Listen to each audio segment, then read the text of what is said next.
Welcome to Bridging Chicago, a podcast that aims to connect our listeners to Chicago's business, community, cultural, and charity leaders. Brought to you by the SATC Solutions Center.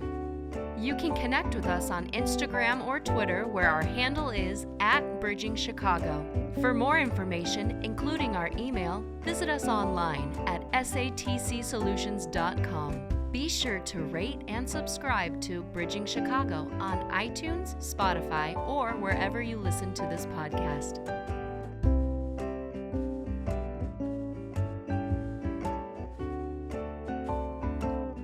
Hi, and welcome to another episode of the Bridging Chicago podcast. I'm Nathan, one of the hosts of the podcast, and I'm so excited to be joined today by Jennifer Sobecki.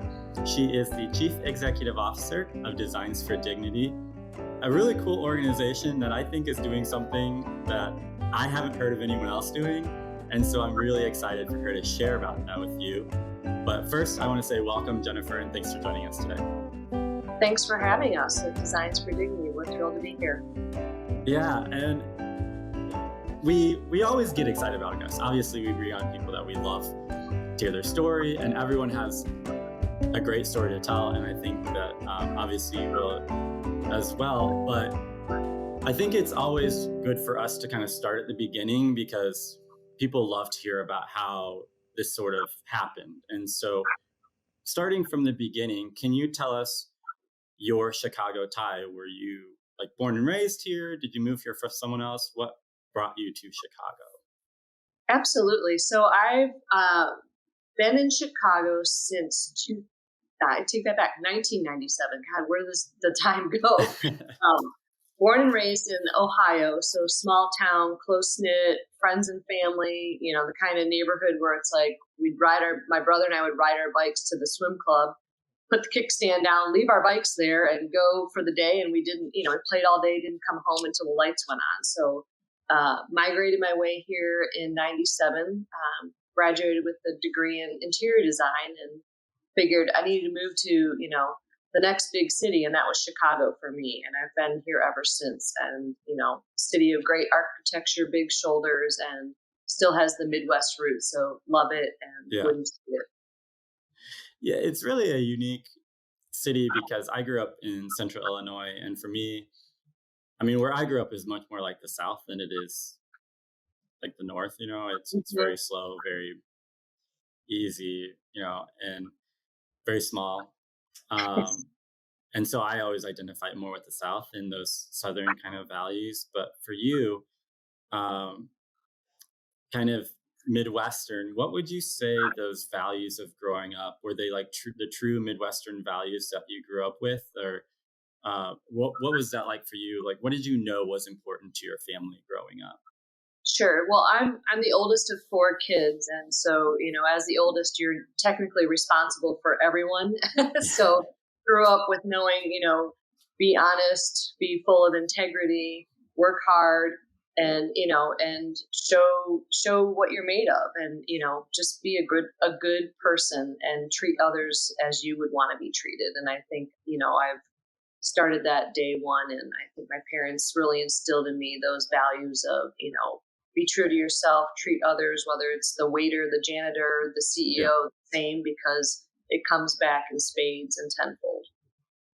Yeah. And I think that's especially true when you know those people, right? Like I know the janitor at my school, maybe you go to church with them, maybe you shop at the same grocery store because there's only one in my town, or like it's people that you know and that you have that level of familiarity with. So it can be a little easier sometimes when you know people, but what is it when you don't know someone as well?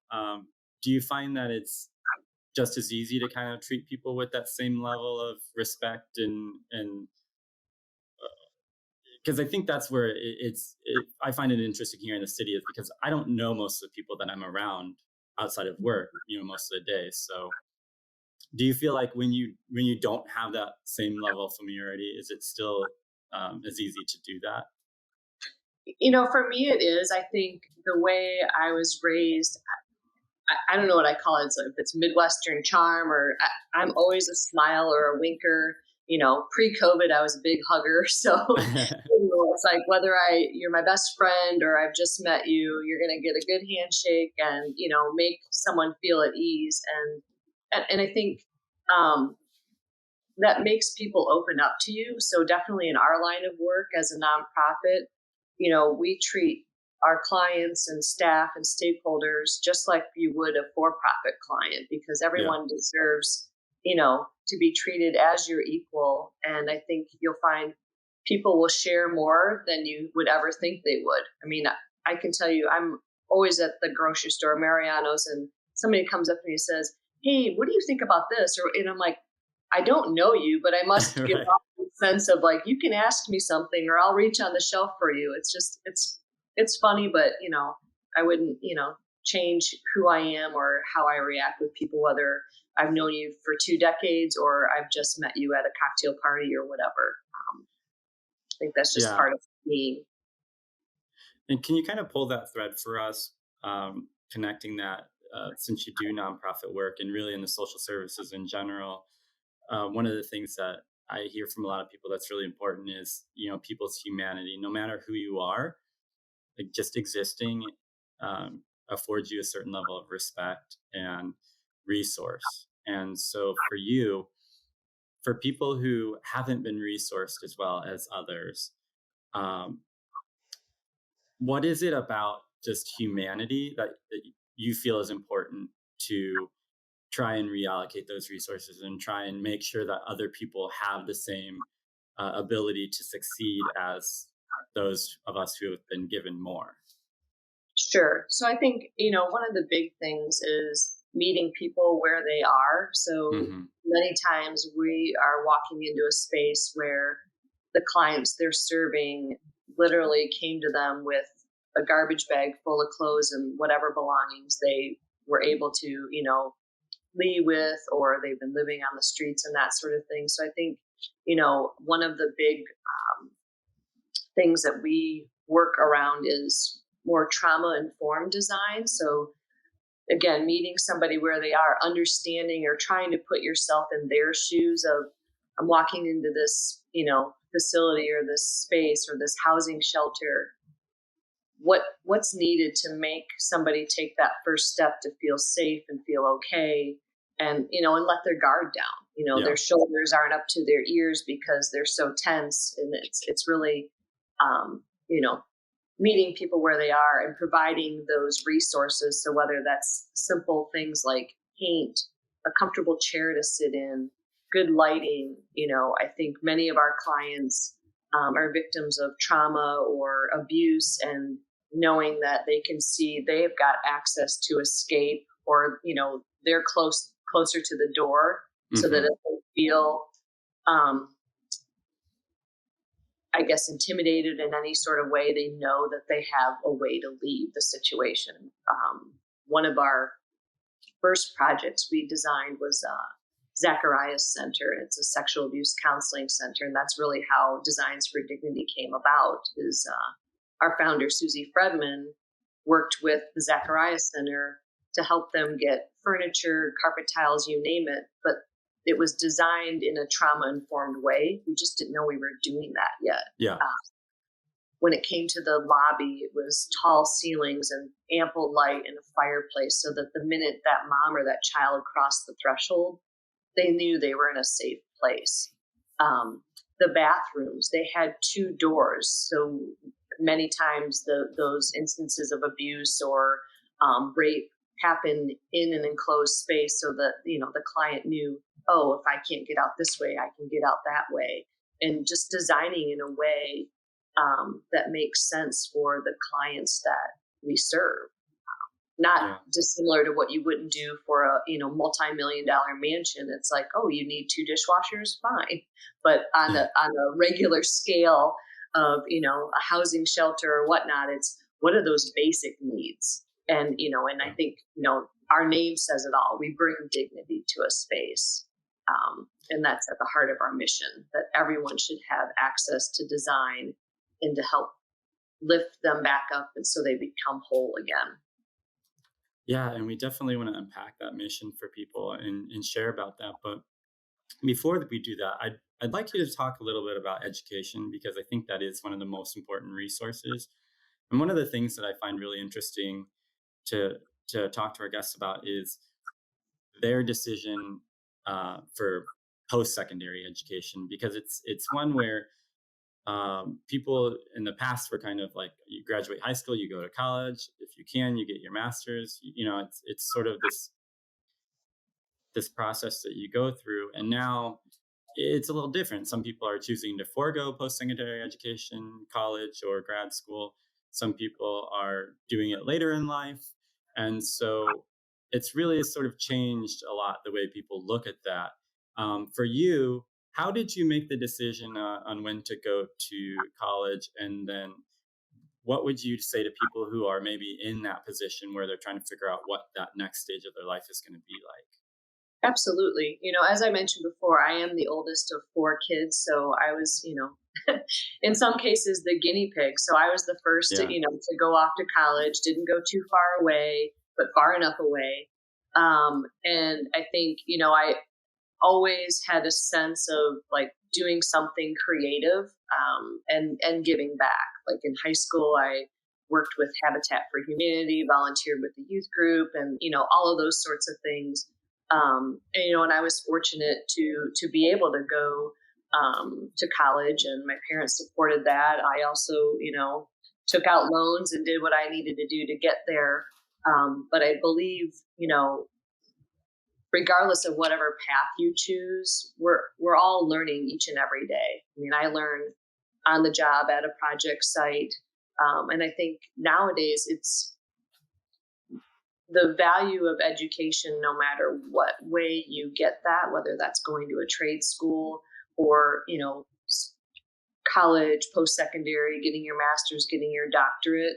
I think what's really important is you have to follow your passion, and that will guide you down your career path. Because as I said, I've got friends and family that are custodial engineers, and they're retiring with a better retirement plan than somebody who's got their master's or doctorate degree, depending on the course they take. So I think, and the world needs everything. I mean, you'll find right now throughout COVID, the trades, it's more important than ever. Teachers, that's in high demand. Nursing, I mean, we've all seen it. It's everybody's role matters in the society, and I think that goes back to treating people as your equal, whether I've got 5 degrees or none. We're all human, and we're all in this together, is what I would say. Yeah, and I think that's one of the things that people are understanding a little more, is that when you do something that you're passionate about, regardless of what that is, it makes an impact in some way. And I think that people are starting to see that the impact that it has on people is really big and really important. Mm-hmm. And if it's one person or, thousands of people, it's an impact that wouldn't have been made had you not done what you were passionate about. And I think that's really cool. I see that a lot with creative people. Mm-hmm. No, absolutely. And I think, for better or for worse, I feel that COVID has also taught us an important lesson. If you've seen people at various stages of their career, whether it's, a younger professional saying, you know what, I don't think I want to do this anymore. And they've taken the step to, do something totally different.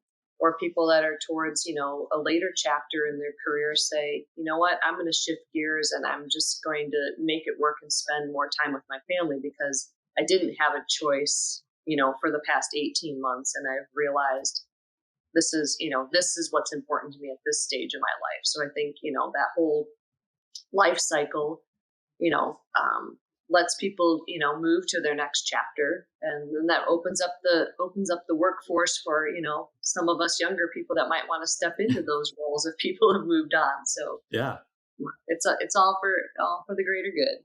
Yeah, absolutely. Well, let's talk about Designs for Dignity, because as I said, I think this is a really cool organization, and you're doing work that is, the impact has to be huge. And obviously we can see the numbers. I can see the numbers here and see the impact through that. But I'd like for you to share with us a little more about what it is that you're doing and what impact that has. So first, if you can share with us the heart of the mission, what is at the heart of Designs for Dignity? Absolutely. I think, the heart of our mission is that we believe everyone deserves access to design and deserves to live, work, whatever it is, in an environment that, makes you your best self. It breeds dignity, safety, comfort.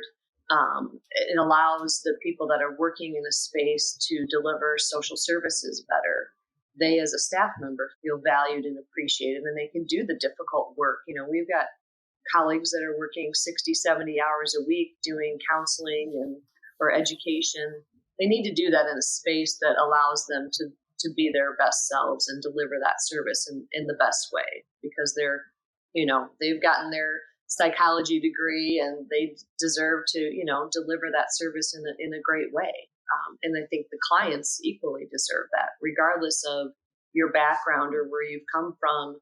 You deserve to go to a space that lets you tell your story, feel trusted, feel believed, and get on the path to healing or to that next space. If you're homeless and you have to stay at a shelter for 180 days, that shelter should be something that, you feel comfortable in so that you can take that next step. Because if you don't have a place to call home, how can you hold a steady job? How can you teach how can you get your kids to school? How can you get the healthcare that you need?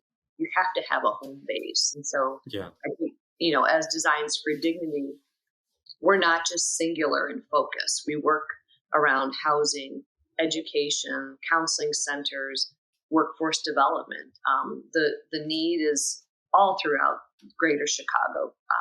We're in the city, we're up in Zion, we're out in Joliet, countryside. I mean, we're everywhere. And the body of work that we have has only continued to grow throughout COVID.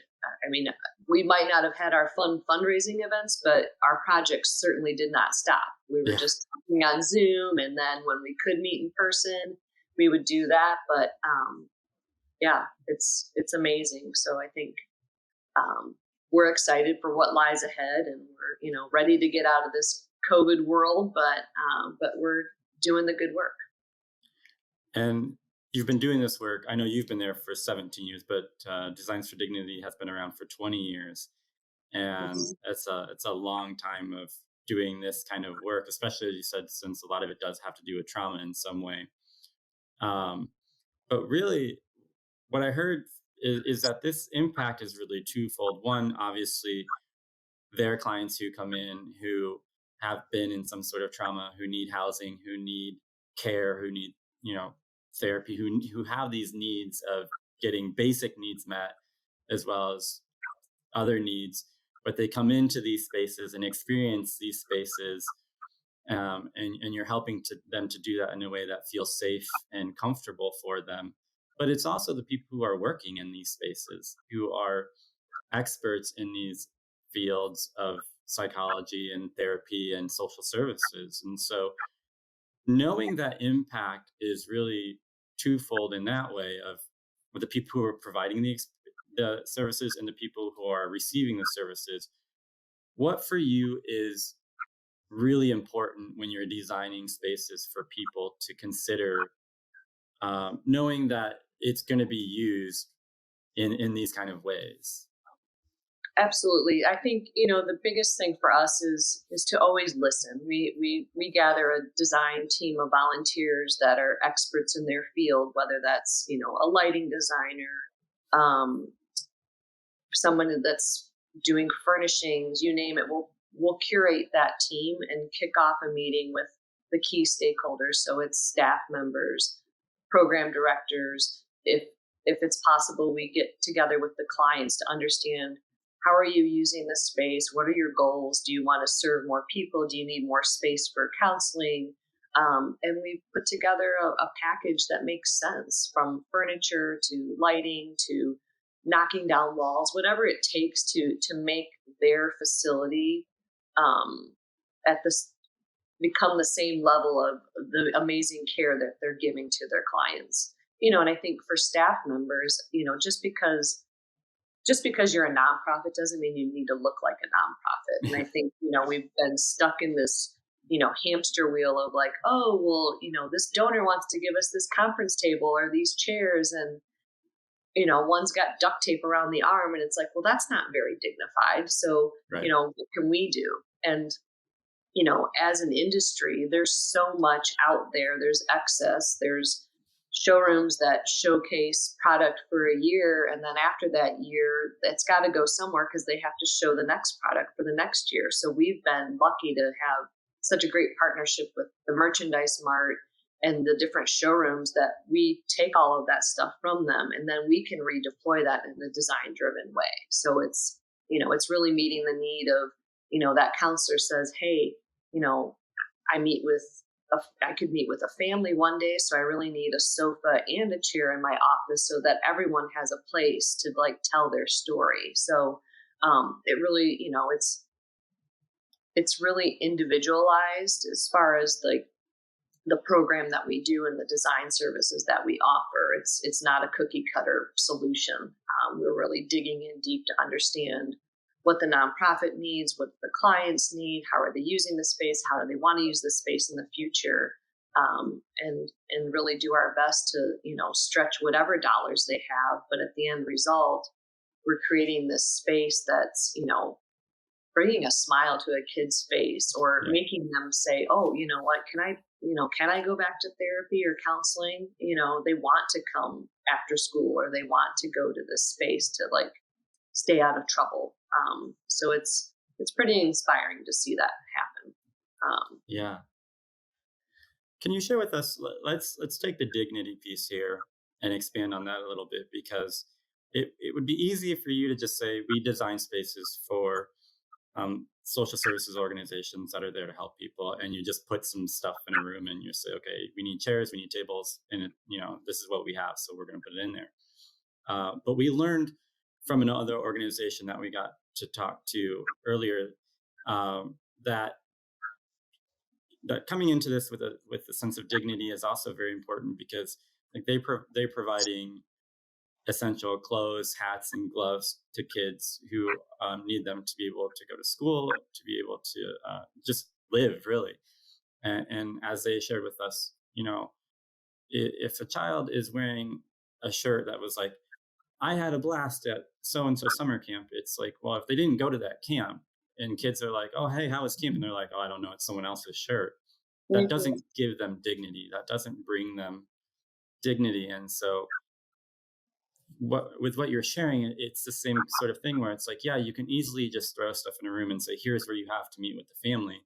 But to bring some level of dignity to that, I think is really key. And for your organization to be focusing on that, I think is really amazing. And so for you, on behalf of the organization, why is dignity so important to you? And like, why go that extra mile? Why do the extra work and have the extra headache of making sure that it's a space where people can be proud of? Right. I think giving people a choice or options is paramount to the work that we do. While we look at what donations or inventory we have in our warehouse for any given project site, no matter what, we still come to the table and meet with staff and clients and say, here's some of the things that we brought together. Does one color, or, from paint colors to furniture, like, does this feel good to you? Do you like this style better? Just like you would for any other design client. And I think bringing that level of dignity and opportunity and choice, it gives the client, they're part of the process. They feel included. It's not like, we're just doing this for you. It's that back and forth dialogue of like, what do you like about this? Or how does this, color make you feel? And having that choice, it does something to your psyche, So I think for, families that we're working with Good News Partners in Rogers Park, and this housing shelter is literally in an old auto garage. It's got a beautiful bow truss ceiling, but it's got great bones, but there's no dignity right now. It's, bunk beds made out of painted 2x4s, and we are going to bring so much dignity and hope to that space. I can't wait to see it all come to fruition. And I think the kids that are going to be living there, even though they're only there a short time, it's going to be a game changer. Some of the spaces that we've created in the past for housing and education, Boys Hope, Girls Hope in Evanston, we helped remodel their living room space, the dining space, the study space. So the kids that are living there, escaping bad situations in their home life. There was this young gentleman. He's like, I've been living here for 2 years. He's like, but after you guys came in and renovated our, painted the walls and brought new furniture in, he's like, I finally had the courage or the nerve to say to my buddies, like, why don't you come to my house after school? Because he was proud enough of his surrounding to say, no, why don't we study at my house after school? Come hang out at my house after school. And it's like, for that to happen it's just awesome. Yeah. Do you ever get to interact with people who are getting these services, or are you pretty much done by the time that the places are opening and serving people? Pre-COVID, yes. No, in all seriousness, no, we do. We try to, where we can and where it's appropriate, have a kind of we call it a design charrette. So having kids or clients come participate and be part of looking at paint samples, looking at fabric, looking at pictures of furniture, and, cookie cutter designing the space on the kitchen table to say, hey, do you like this? Do you like that? We've got some bean bags. Here's how this space could look. We've done exercises with the kids at Family Matters. We mocked up a room, and then they could color in different chairs and bring, play with fabrics and learn about the design process too. But no, most definitely, I think, having the client, the end user, be part of this entire process is so important. And the more that we can provide those opportunities, I think the better. And I think the end result is even better as a result of that, is, having the input, and the selfish reward on our end, whether it's the designers that are giving back their time to have that face time and that joy of knowing that what they're doing is truly, they're seeing the tangible impact. It's not just, like you said, pulling together some pieces of furniture and paint colors and then sending your client an invoice. It's like, that's not how we roll. I mean, I think we're, it's the human side of design. It's understanding who that person is at the end of the day that's going to be sitting in that chair and telling you their story. And it's to the staff member that gives countless hours in therapy sessions or, helping fundraise, whatever that is. Everyone deserves to do that in a dignified environment and in a space that makes them want to stay at that organization and give their, heart and soul. And then designing spaces where they can take a break when stuff gets too heavy and they can, they're not eating lunch at their desk. So it all matters for everybody. Yeah. And Designs for Dignity has design spaces for over 250 organizations over the 20 years, which is amazing. Tell me about your team, people who you work alongside and sort of how that works and just what's special about your team.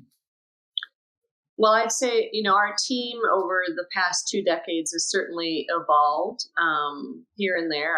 I am the constant, obviously love the job and not going anywhere, but we're a small but mighty team. There's a full-time staff of 2. We have a couple of interns.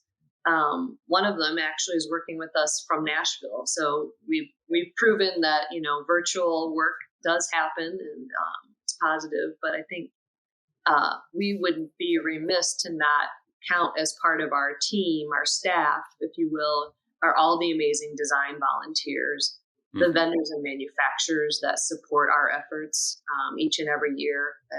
We bring in over $1 million worth of product and materials into our warehouse and are able to cycle through that. Or we have 12 active projects going on right now in one phase or Wow. another. So, and all, shapes and sizes from, ground up to gut rehabs to just a paint refresh and some furniture. But,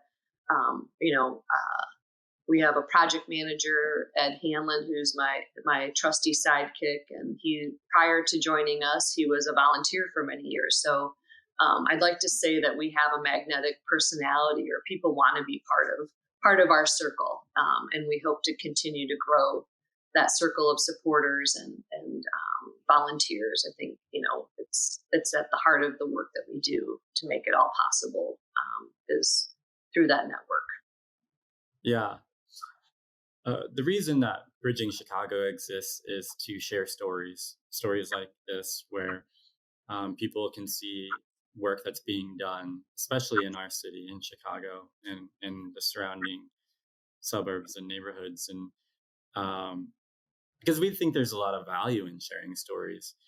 And for you, you're helping organizations share their stories and helping the people that they serve share their story in safe places, in safe spaces. So why do you think it is important for us to share our stories and for us to feel like we can be heard in these spaces?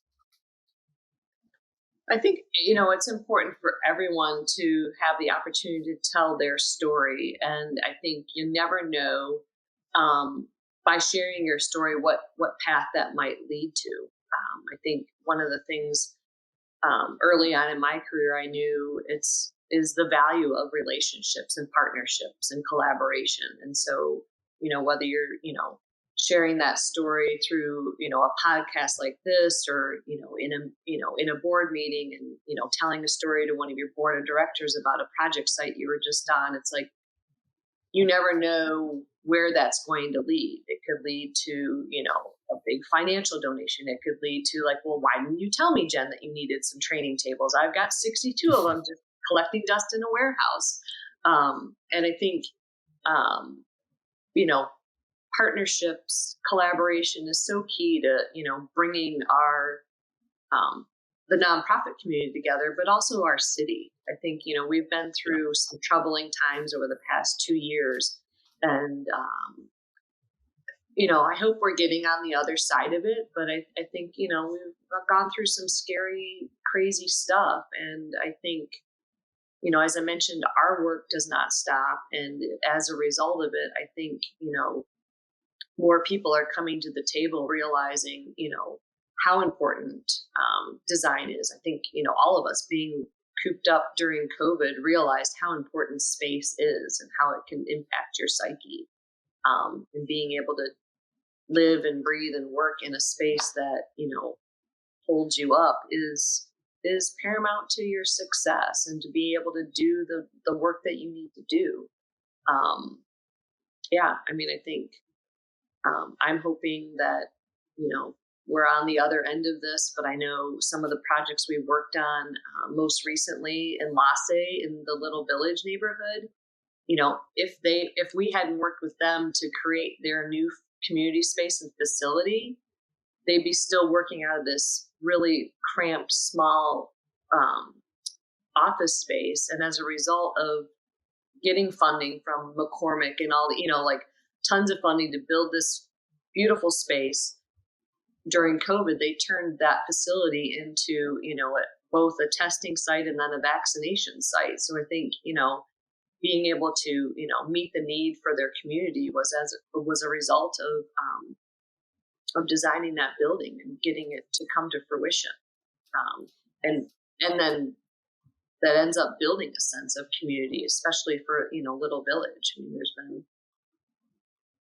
crazy shootings and all of those things. And to be able to have a hub that feels like a beacon of safety for that community is so important. And we were thrilled to be part of that. Yeah.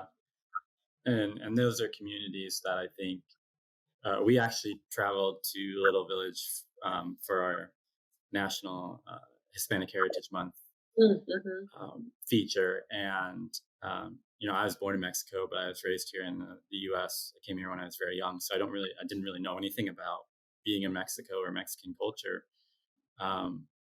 Because I was adopted. You don't know, but I was adopted, and I did live in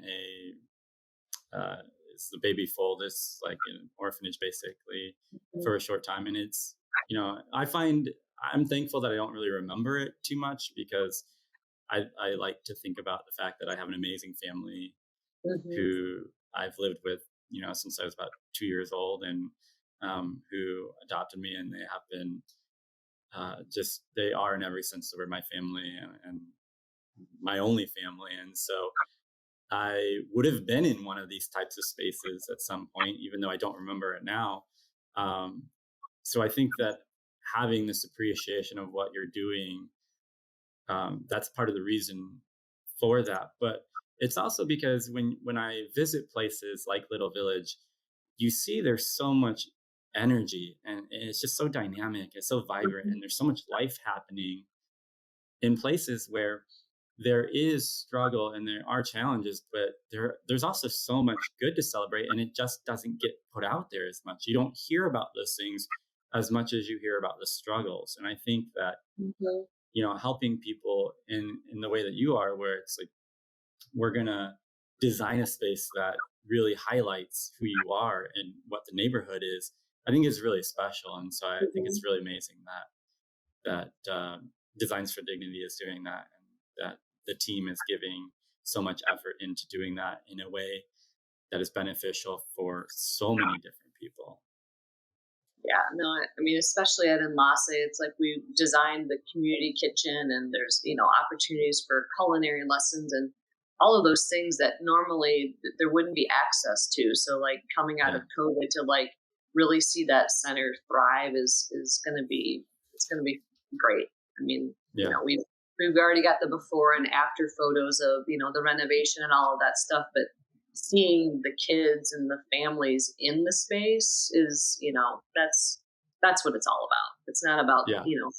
what chair color we picked or the, bricks and mortar. It's about, the people thriving in those spaces and building community on the other side of this. So it's awesome. Yeah. What do you hope for the future of Designs for Dignity? Where would you like to see this continue to go?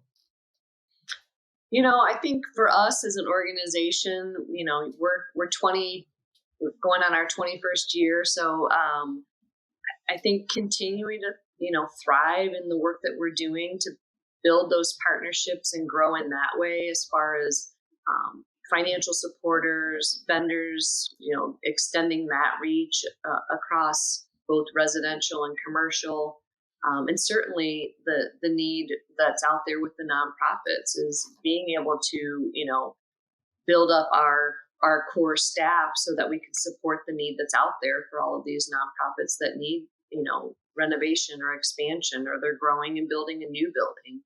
So I think, if we can, help create more community in our own backyard throughout Chicago, that's great. And we want to be, the go-to resource for the nonprofit community when it comes to creating these spaces and to help empower their lives through design. I mean, that's at the heart of our mission. So, continuing to do the good work and do more of it, do it better.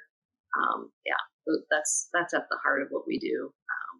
There's no secret plan. I think we want to keep doing amazing, inspiring work. For the nonprofit community. We really hope that some of our listeners are inspired and wanting to partner with you in doing that work, because we know that it's important, and that there's so much benefit to that. And so for people who may have been learning about your organization and inspired to help, I see there's so many different ways to volunteer, and really on every level, whether you're a designer who does this for a living, or you're a family who just wants to give of your resources in some way. There's so many different ways to volunteer. So how can people partner with Designs for Dignity and the work that you're doing? Like you mentioned, there's several ways. I mean, we bucket it into, three things: time, talent, and treasure. Of course, cash is king. Financial contributions, especially as we gear up for Giving Tuesday and year-end donations, are huge. Giving your time, so a project volunteer. We also do days of service, so you don't have to be a designer. That's really coming to help us, wipe furniture down, lay down carpet tiles. It might be painting a day, dusting off furniture, you name it. We'll meet you where you are. There's no lack of volunteer opportunities by far. We've done mulching and planting of flowers for the exteriors of some of the spaces that we do. Definitely from a organizational perspective, we've got board membership opportunities. We have an associate board, volunteering at our events when we get back to having fundraising events in person in 2022, knock on wood. But yeah, we welcome all the support, families, individuals, designers, non-designers. You can follow us on Instagram, social media. We're at Designs for Dignity. Our website's designsfordignity.org. We're even on Venmo, so check us out. Yeah. Well, like I said, I hope that people have been inspired to partner with you, because I think that it's amazing work that you're doing. And I, on a personal level, really appreciate what you're doing, because I think that the impact, goes far beyond the reach of what we even know, because this doesn't affect just the people who are using the services, but their families as well. And I think that there's so many people who are so appreciative of people who are in the social services and doing all the different work. And so we thank you for that. I want to give you an opportunity to say anything else that you think is important for people to know. If there's anything that we didn't get to cover that you'd like to share, this is your time. I know that you did give ways that people can connect with Designs for Dignity, especially going to designsfordignity.org, and that's with the number 4 in the middle. So you can check out their website or their social medias. But anything that you want to leave us with before we wrap up here? I think, Nathan, it's great to be part of this today and to share our story. I think Designs for Dignity is always looking for supporters. So, if you've got it in your capacity to dig deep this year and want to make a donation to Designs for Dignity, that would be tremendous. If you know of a nonprofit that could use our services, certainly reach out. A simple email is great too.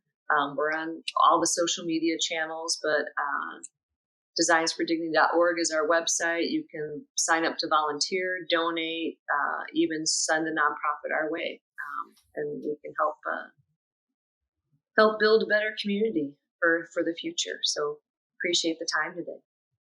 Yeah, absolutely.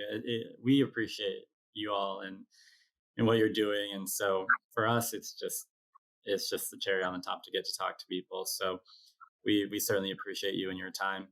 And of course, we appreciate our listeners who listen to all the episodes. You can find all episodes of the Bridging Chicago podcast online at www.bridgingchicago.com.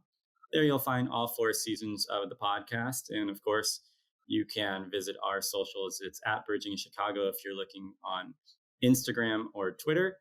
And you can find us on LinkedIn and Facebook as well. Just search for Bridging Chicago. So Jennifer, thank you again for your time. We really appreciate it. And we really hope that people partner with you in your mission, because it's a good one. And we know that the impact is reaching far and wide. So thank you. Thank you. Pleasure to be here today. Yeah. All right. We'll see you again on another episode of the Bridging Chicago podcast. Thanks for listening to this episode of Bridging Chicago, as produced by the SATC Solutions Center. Nothing contained in this podcast shall constitute financial, investment, legal, and/or professional advice. No professional relationship of any kind is created between you and the podcast host or guest. You are urged to speak with your financial, investment, or legal advisors before making any investment or legal decisions. Furthermore, the opinions expressed in this podcast are not necessarily the opinions of SATC Solutions Center, SATC Law, or any of its employees. This podcast is created by the hosts and guests' individual capacities. All opinions on this podcast are or have been rendered based on specific facts, under certain conditions, and are subject to certain assumptions and may not and should not be used or relied upon for any other purpose, including, but not limited to, or use in or in connection with any investment purposes or legal proceeding.